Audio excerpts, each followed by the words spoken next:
नमस्कार, मैं हूं आपके साथ नेहा। जैसा कि आप सब जानते हैं कि आज से 2 दिन के बाद होली है और होली के लिए विशेष पूजन किया जाता है, क्योंकि होली के एक दिन पहले जो फाग है, फाग से एक दिन पहले होलिका दहन किया जाता है। होलिका दहन करने के समय कुछ विशेष नियम होते हैं। आज उन्हीं कुछ नियमों को जानेंगे, क्योंकि आज हमारे साथ जुड़ चुके हैं पंडित नीरज भारद्वाज, जो हमें बताएंगे कि होलिका दहन पर क्या करना चाहिए और क्या नहीं करना चाहिए। जानेंगे छोटे छोटे उपाय जिससे आपके घर में खुशियां रहेगी बरकरार। तो आइए जानते हैं इनसे कि होलिका दहन के दिन क्या खास करें जिससे आपकी जो होली है और भी स्पेशल हो जाए। तो पंडित जी, सबसे पहले आप हमें ये बताइए कि होलिका दहन है 13 मार्च को, तो हमें किन बातों का ध्यान रखना चाहिए? जी, बहुत आपका और आपकी टीम का पहले तो मैं पूरे सिरसा वासियों को, पूरे देशवासियों को होली की अनंत शुभकामनाएं भेंट करता हूं। आप सभी को होली का दिवस बहुत मंगलकारी हो। होली जो है अपने हिंदुओं में सबसे उत्साह का पर्व है। वैसे तो हिंदू सनातन संस्कृति में जितने भी पर्व हैं वो सारे ही उत्साह के पर्व हैं, परंतु परम उत्साह का जो पर्व है वो होली ही है। इसलिए होली को सबने बड़े सौहार्द से मनाना है, बड़े प्रेम से मनाना है, क्योंकि होली रंगों का त्यौहार नहीं, ये प्रेम का त्यौहार है। आपने प्रश्न पूछा कि इसको मनाना कैसे है, तो मनाने की जो विधि है, जो धर्म में 2 विधियां हैं इसके अंदर। पहले विधि तो भी होलिका दहन कैसे करना है, और दूसरी दिन अगला त्यौहार है कि फाग कैसे मनाना है। तो शुरुआत मैं करूंगा होलिका दहन से। शाम के समय में होलिका दहन करना सबसे अच्छा माना गया है। जब भी होलिका का दहन आपने करना हो तो अपने घर से काले तिलों को उबार लेना चाहिए। जितने घर की बाउंड्रीज हैं या आपकी दुकान है, मकान है, फैक्ट्री है, वहाँ से काले तिलों को घुमा करके, एक नारियल को घुमा करके लाएं और ये भाव करें कि जितनी भी नेगेटिविटी है, जितनी भी बुराइयां हैं, वो सारी इस नारियल में समाहित हो जाएं।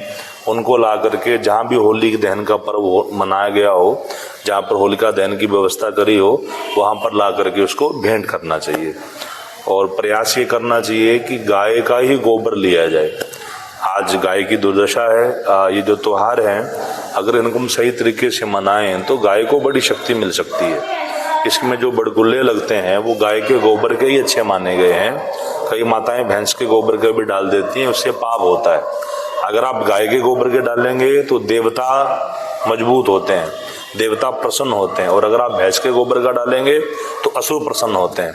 तो हमने देवताओं को प्रसन्न करने के लिए त्योहार को मनाया जाता है। इसलिए गाय के बड़कुल्ले ही उसमें लगा करके और बड़े श्रद्धा पूर्वक होलिका दहन करना चाहिए।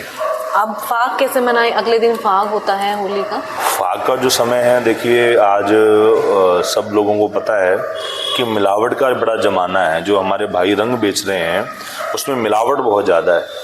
तो पहला तो मैं आग्रह करूंगा उन व्यापारी भाइयों से कि वो शुद्ध रंग लेकर के आएँ। भले ही 2 रुपये महंगा बेचें, कोई दिक्कत नहीं, परंतु चीज़ असली बेचें।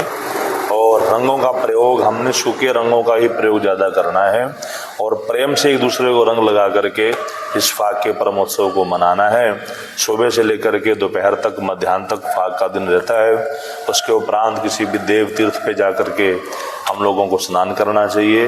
इन 2 दिनों में मंदिरों को मिस नहीं करना चाहिए। पहले दिन जब होलिका दहन है उस दिन भी जाकर के देवताओं का दर्शन करना चाहिए, और फाग के दिन जाकर के जो भी मंदिर आपके घर के नज़दीक हो, जो भी रंग आपने परिवार को लगाना है, सबसे पहले वो रंग लेकर के मंदिर में ही जाएं और भगवान को उस रंग से टीका करके आएं, और उसी रंग को प्रसाद रूप में अपने परिवार को, अपने मित्रों को, इष्ट मित्रों को लगा करके भगवान का प्रसाद रंग लगा कर ही फाग को मनाना चाहिए। होलिका दहन के दिन जैसे कि आपने बताया कि जो गाय के गोबर से बड़कुले बनाए जाते हैं उनको होलिका दहन के लिए समर्पित भी किया जाता है, तो उसके लिए क्या समय रहता है, किस तरह की तैयारी के साथ जाना चाहिए? देखिए बहन जी, इसमें क्या है कि आजकल कुछ व्यवस्थाएं इस तरह की बनी हैं कि हर पंचांग में, हर ज्योतिषाचार्य के द्वारा या लोगों ने अपनी व्यवस्था के अनुसार होलिका दहन का अलग अलग समय शहर में होता है। तो आपके पास जो भी चौक चौराहा लगता है, वहाँ जो भी होलिका का दहन का समय है, उस समय में जाकर के तो होलिका दहन करना चाहिए।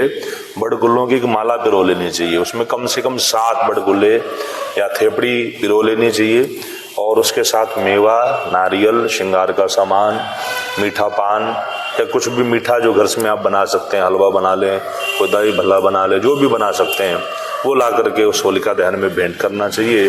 और ये प्रयास करना चाहिए कि इस होलिका दहन से मेरे पाप जल रहे हैं, मेरे राष्ट्र के पाप जल रहे हैं, मेरे घर के पाप जल रहे हैं, ऐसा भाव करके होलिका का दहन करना चाहिए। और एक विशेष चीज मैं आपके दर्शकों को बताना चाहता हूँ कि जितना होलिका दहन गुणकारी काम है, बहुत अच्छा पर्व है, उससे भी ज्यादा महत्व का जो समय होता है वो नेक्स्ट डे होता है, अगले दिन सुबह जल्दी जाएं, ब्रह्म मुहूर्त, रात का होलिका दहन हो गया, शाम को 6, 7, 8 बजे जब भी हुआ, अगले दिन जब आप जाएंगे तो उस चौराहे पे वो राख बिल्कुल ठंडी हुई मिलेगी आपको। तो अपने राइट हैंड से उस राख को उठा लीजिए, उसको एक लाल पोटली में रखें, उसके अंदर एक कमल का फूल रखें, एक कमल का बीज रखें और एक मीठा पान रखें, थोड़ा सा साबुत धनिया रखें और उस पोटली को बना करके अपनी तिजोरी में रख दें। तो भगवान की कृपा से घर में धन धान्य की बड़ी वृद्धि होती है। बहुत लोग इस प्रयोग को करते हैं, ये प्रयोग बड़ा गुप्त है, आपके चैनल के माध्यम से मैं आपके दर्शकों को बता रहा हूँ कि वो ये लाभ जरूर लें, इस उपाय को जरूर करें, इससे उनको बहुत लाभ होगा, धन में बड़ी वृद्धि होगी। हमने कई बार देखा है कि कुछ औरतें कच्चे सूत का धागा और हल्दी की गांठ है जो होलिका दहन के समय उसका यूज करती है, उसका क्या महत्व है? उसका बहुत महत्व है जी। हल्दी की जो गांठ है, शास्त्रों में इसको भगवती का ही रूप बताया है। जब आप किसी भी अग्नि में हम जो भी भेंट करते हैं तो अग्नि उसके प्रभाव को लाख गुना बढ़ा देता है। हम हवन करते हैं, सामग्री डालते हैं, घी डालते हैं, उसको डालने से उसका प्रभाव लाख गुना बढ़ जाता है। घी खाने से उतना लाभ नहीं होता जितना यज्ञ में घी चढ़ाने से लाभ होता है। ऐसे ही हवन सामग्री में या हवन में या अग्नि में या होलिका में जब हम होली की गांठ डाल देते हैं, हल्दी की गांठ डालते हैं, तो उसको डालने से नेगेटिविटी बहुत जल्दी दूर होती है, आसपास का वातावरण बहुत जल्दी शुद्ध हो जाता है। ये हल्दी डालने का प्रयोजन है। दूसरा आपने पूछा सूत क्यों लपेटा जाता है। जब होलिका दहन में हम सूत को लपेटते हैं तो ये भाव होता है कि सूत को लपेटने से जितने भी मेरे घर में रिद्धि सिद्धि शुभ लाभ कुबेर देवता वो सब प्रसन्न हो, तो देवताओं की प्रसन्नता के लिए सफेद सूत जो है होलिका में बांधा जाता है।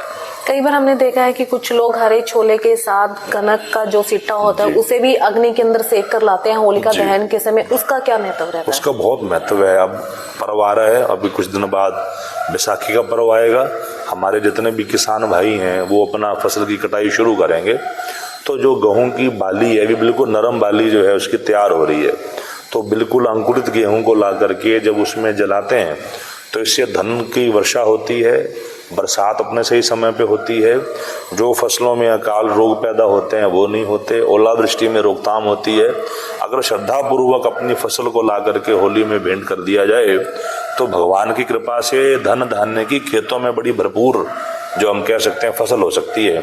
इसलिए किसान भाइयों को, व्यापारी भाइयों को उसको प्रयोग को जरूर करना चाहिए। एक जैसा कि आपने बताया कि राख ठंडी होने के बाद लेके आना चाहिए, लेकिन कुछ लोग होलिका दहन की जलती हुई राख घर में लेकर आते हैं और पूरे घर में उसकी धुनी दी जाती है, तो उसका क्या लाभ होता है? उसके दुखी जितने भी ये प्रयोग किए जाते हैं, इसका विशेष प्रभाव तो यही है कि हमारे घर में समृद्धि हो।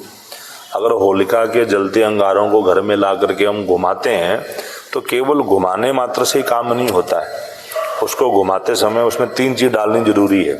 पहला उसमें भीमसेनी कपूर डालना है, दूसरा उसके अंदर अजवाइन डालनी है और तीसरा उसके अंदर जायफल डालना है।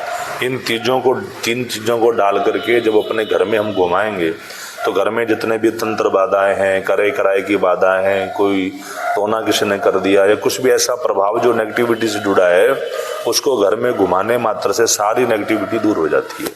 इसलिए इसको करना चाहिए। होली के दिन जादू टोने भी बहुत किए जाते हैं, चौक चौराहों पे भी टोटके बहुत किए होते हैं, तो इस तरह के टोटकों का क्या इलाज रहता है? देखिए, जिनके पास सात्विकता है उनको तो कोई टोना कुछ कर ही नहीं सकता।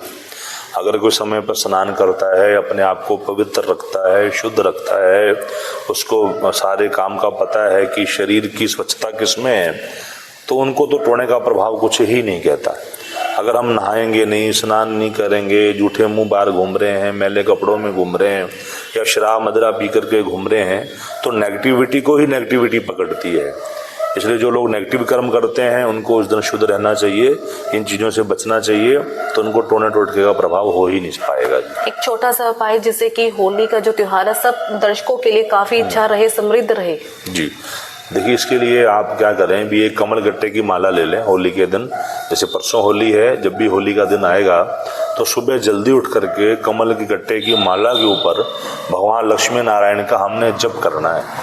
जितना समय हो, 1 घंटा आधा घंटा लगा करके जप कर लें और जब के उपरांत उस माला को गंगा जल में भिगो करके वो जो गंगा जल होगा उसको तो पूरे घर में छिड़क दें और वो कमल गट्टे की माला जा करके होलिका दहन के जो क्षेत्र है वहाँ पर जाकर अर्पण कर दें। ऐसा करने से धन धान्य की बहुत वृद्धि हो जाएगी। ये थे हमारे साथ पंडित नीरज भारद्वाज जी, जिन्होंने हमें बताया कि होलिका दहन के समय हमें किन चीजों को करना है, किस तरह से हम अपने घर के अंदर सुख समृद्धि ला सकते हैं, होली की राख से किस तरह से आप अपने घर की नेगेटिविटी को दूर कर सकते हैं। ये छोटे छोटे उपाय कर आप होली वाले दिन को जो है आप सुखी बना सकते हैं, समृद्ध बना सकते हैं, अपने घर की नेगेटिविटी को दूर कर सकते हैं। इसी के साथ हमारे चैनल को लाइक, शेयर एंड सब्सक्राइब जरूर करिएगा। बहुत बहुत धन्यवाद।